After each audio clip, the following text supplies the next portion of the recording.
大家見到嘅係柔練法啦，係比較柔嘅打法。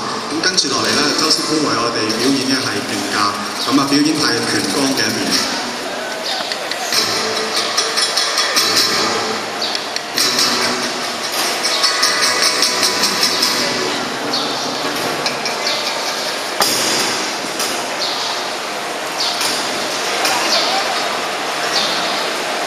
好，忽雷架咧喺我哋嘅肢體伸圈走咗之後，跟住咧又係要求咧氣嘅貫通啦。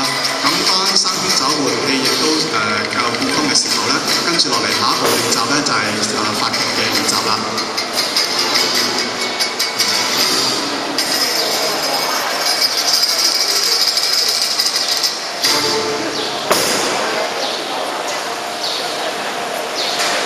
多謝周師傅嘅表演。